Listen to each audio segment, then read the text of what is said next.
Hi everyone. So today in this video we are going to solve few more questions of the chapter matter surrounding us. Okay. So let us go with the questions. Why does a desert cooler cool better on a hot dry day? Okay. So here the question meaning is why the desert cooler cool better on a hot dry day? Okay. So the outer walls of the cooler get sprinkled by water constantly and this water evaporates due to hot dry weather. Evaporation causes cooling of inside air of a cooler. This cool air is sent in the room by the fan. So you generally know the how your cooler works, right? So your air cooler is going to work on the same principle. So here the outer walls of the cooler gets are going to sprinkle by water constantly. If you observe it properly, the water is lifted, the water which you are going to put in the cooler, that water is lifted and sprinkled to the walls of the cooler. Okay, here you are going to see the walls, right? So water will be here and the water is lifted to this and sprinkled to the sides of the cooler. After sprinkling, what happens? The water is going to evaporate. Okay, the water is going to evaporate and the evaporation causes cooling of air inside air of the cooler. So this thing is going to make the air inside the cooler cool. Okay, and we are going to get the cool air. Okay. Next question. How does the water kept in an earthen pot become cool during summer?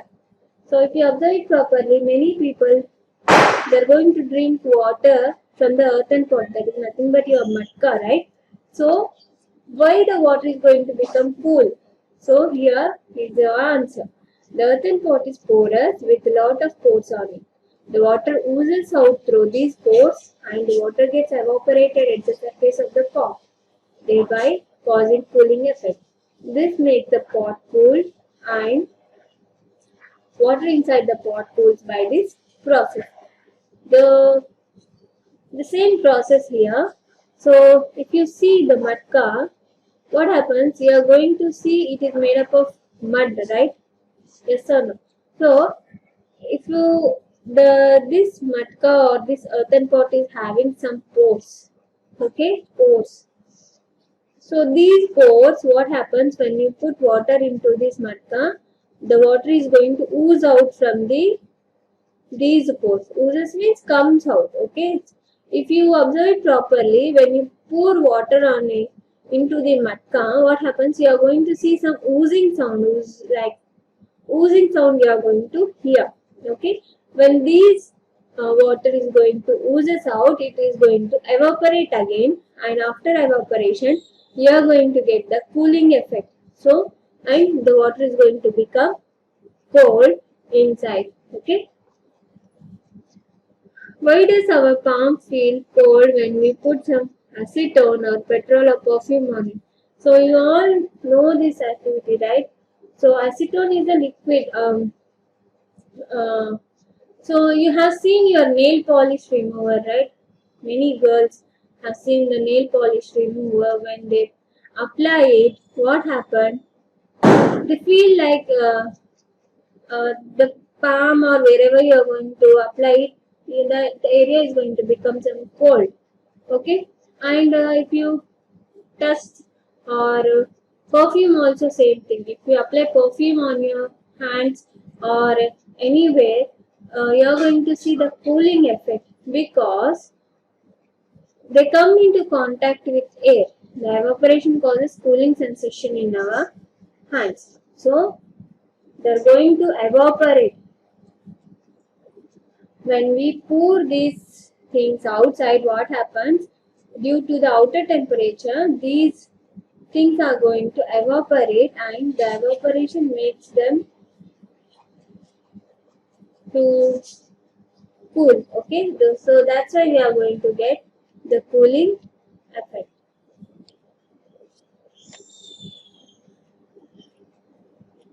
So next question. Question number 4. Why are we able to sip hot tea or milk faster from a saucer rather than a cup? So if you observe it properly, saucer and cup. Okay. So when you drink tea or coffee in a cup, you feel hot.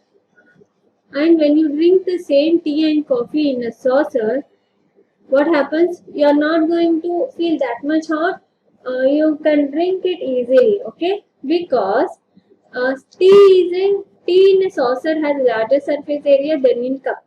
So if you see properly, cup is having small surface area and the tea saucer is having large surface area. The rate of evaporation is faster with increased surface area. Okay, so if you drink it, the cooling effect will be more when the surface is more. Understood? So here the surface area is more and here the surface area is less. Okay, so that's the reason the cooling effect will be more in saucer when compared to cup. The cooling of a tea in saucer takes place sooner than in a cup. Hence, we are able to sip hot tea or milk faster than saucer than in a cup. Okay. So, what type of clothes should we wear in summer? So, you all know that we have to wear cotton clothes in summer because and light color clothes because it reflects heat. They are not going to absorb the heat. They are going to reflect the heat. Reflect the heat means they are going to send the heat outside. Okay, these clothes are going to send the heat outside, so that's why we are not going to feel much hot when we wear cotton clothes or light colored clothes in summer. Cotton clothes because it has pores in it which absorbs sweat and allows the sweat to evaporate faster, thereby giving cooling effect. Okay. So next here. So here we are having some problems like thing. Okay, we have to convert the following temperature to Celsius scale. Okay, so to convert the Kelvin, K is nothing but Kelvin, right?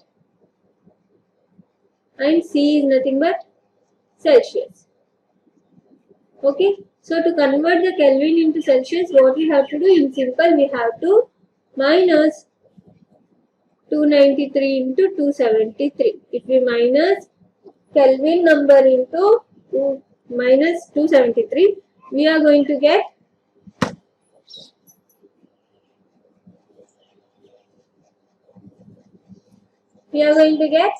degree Celsius. Okay, so here 293 minus 273 is 20 degree Celsius. 470K into Celsius means 470 minus 273. So 273 is the constant value, okay, of the Celsius. So to convert any Kelvin, if I take 590 Kelvin, if I wanted to convert this 590 Kelvin into Celsius, what I have to do? Just simple, I have to minus 273 from it. So whatever the answer I am going to get, it is our Celsius degree, okay? That's it. So convert the following temperature to the Kelvin scale. So here what we did, we have converted Kelvin to Celsius. Now here we are going to convert Celsius to Kelvin. So what we did here, to convert Kelvin to Celsius, I have subtracted minus 273. So to convert Celsius to Kelvin, what we have to do, we have to add 273. That's it. Okay.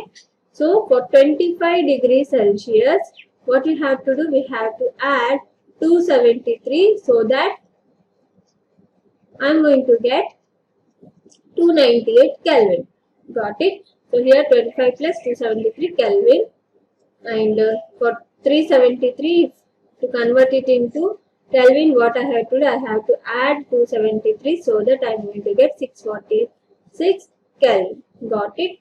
So remember, to convert Kelvin into Celsius, what we have to do, we have to subtract minus 273. And to convert Celsius to Kelvin, what we have to do? We have to add 273. Got it? So we have to remember these two things so that we are going to easily calculate the temperatures from Kelvin to Celsius and Celsius to Kelvin.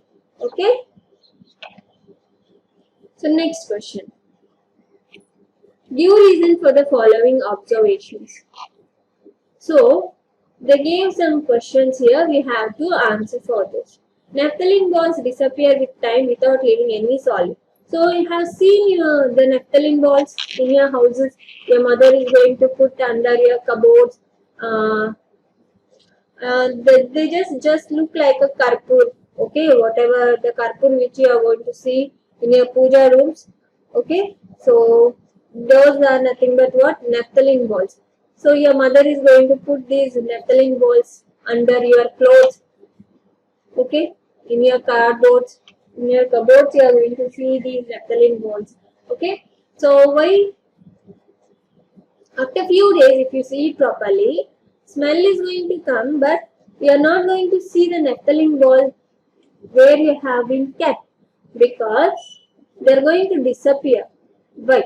So the naphthalene balls disappear with time without leaving any solid because naphthalene balls sublime and directly changes into vapor state without leaving any solid. So they are going to become into vapor. Okay, they are going to evaporate and there is no solid residue left when they are going to disappear. Okay. So next question. We can get the smell of perfume sitting several meters away. So you have went through this situation, right? So a perfume, a person is going to put a perfume on his body and when he is crossing or when he is somewhat far to you, even though you are going to get the smell of the perfume. Why? Because the smell of perfume sitting several meters away because perfume contains volatile solvent and diffuse faster and can reach people sitting several meters away. So volatile solvent is nothing but it is going to evaporate faster. Volatile is nothing but evaporate faster. Okay, and it is going to diffuse means mix it into the air faster. So that's the reason why even if you are far to the perfume person, you are going to get the smell of the perfume. Okay. So next thing. Arrange the following substance in increasing order of forces of attraction between the particles. Water, sugar and oxygen. So you all know that water is a matter, sugar is a matter, oxygen is a matter. All things are made up of particles. Why? Because matter is made up of particles, right? So we have to arrange these substances according to the increasing order of force of attraction. So here oxygen is a gas, you know it. Water is a liquid. Okay. And sugar is a solid. So we have learned that in solid the particles are arranged tightly. In liquid the particles are arranged somewhat loosely. And in gases the particles are very far. Okay. So according to this we have to arrange according to the increasing order. Okay. That means increasing order means small to big. Okay. So here the oxygen particles are loosely arranged in oxygen. After that, somewhat loosely arranged in water and then tightly arranged in sugar. So this is our increasing order of the substances. Next question. What is the physical state of water at? So at physical state means how the water is going to look. The outer appearance. Physical state means outer appearance. When we look at water, how it is going to appear, that thing is nothing but what? Physical state. So at 25 degree, how the water will be? It is liquid.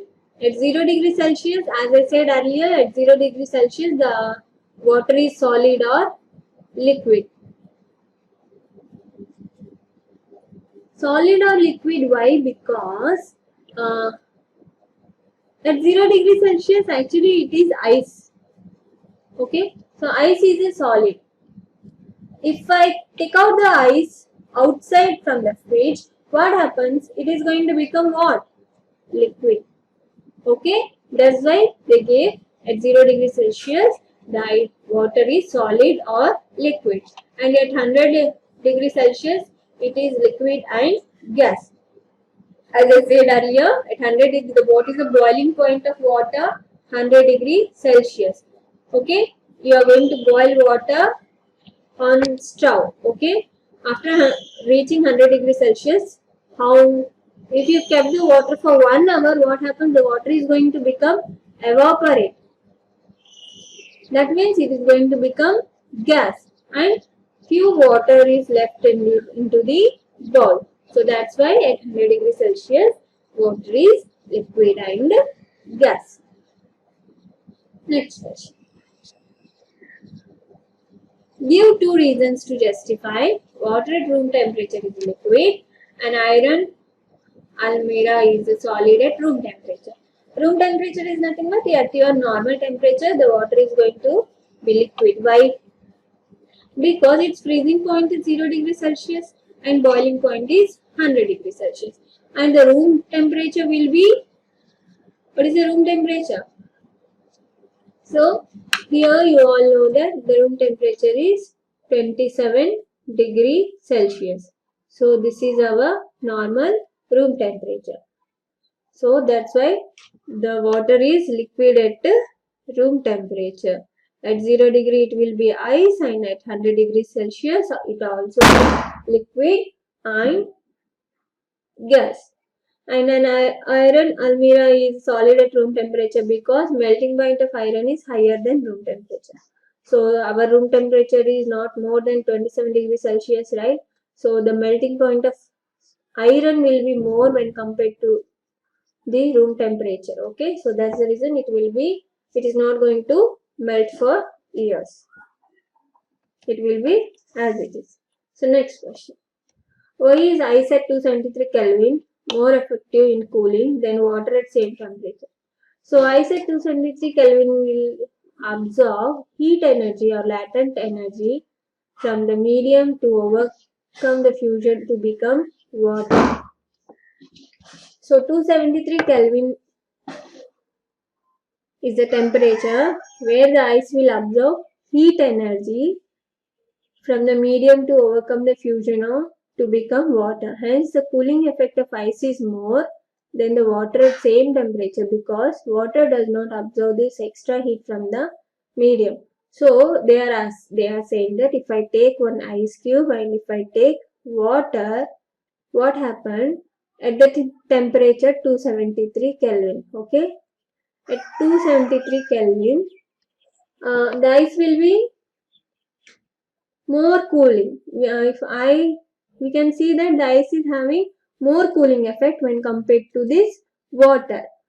Okay, so why they are asking? Because at 273 Kelvin, the ice is going to absorb the outer heat. Latent heat is nothing but it is the outer heat. Okay, it is going to absorb more heat when compared to the water. Okay, so that's the reason.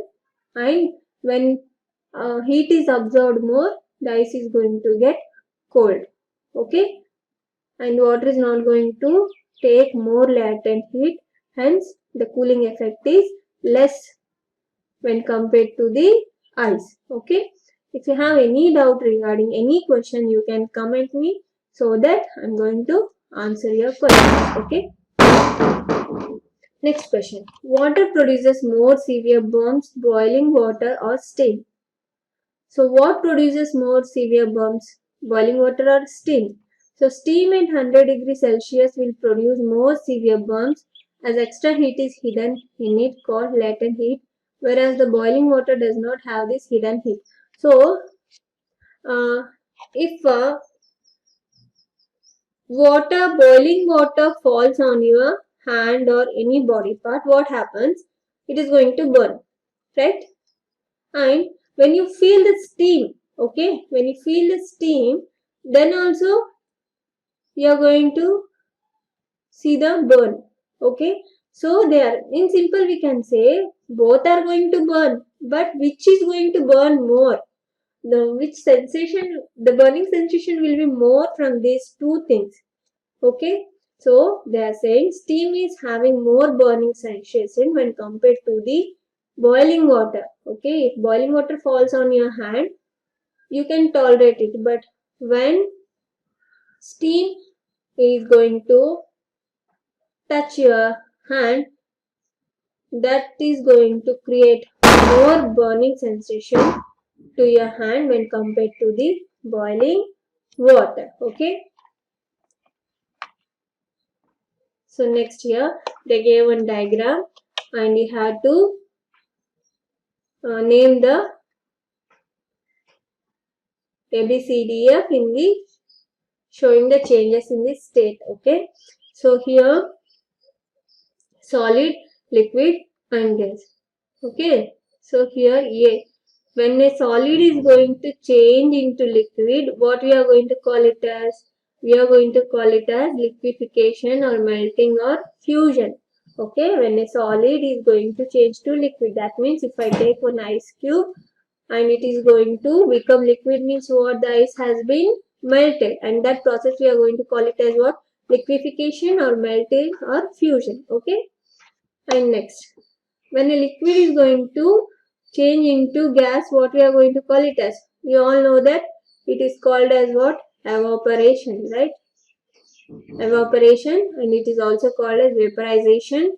Okay, next, when a see here, when a liquid is going to change into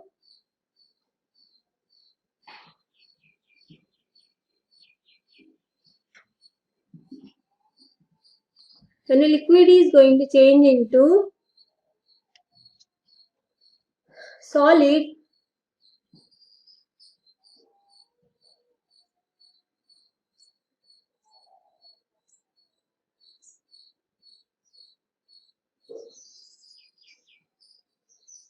okay, when a liquid is going to change into solid, what we are going to call it as? We are going to call it as condensation. And when gas is going to change into solid, what we are going to call it as? We are going to call that as the sublimation. Okay, and when change into gas, what we are going to call it as what? That is also a sublimation. Got it? So you have to remember all these processes. When solid is going to convert liquid, what we are going to call, and liquid changes to gas, what we are going to call, gas is going to change into solid, what we are going to call. Okay, liquid changes to solid or liquid changes to gas. So you have to remember all these things properly. If you go through this once again, you are going to have a proper idea about these processes. Okay. And this is also very important for your further classes. So thank you for watching the video. For more videos, please subscribe Go Easy Tutorials.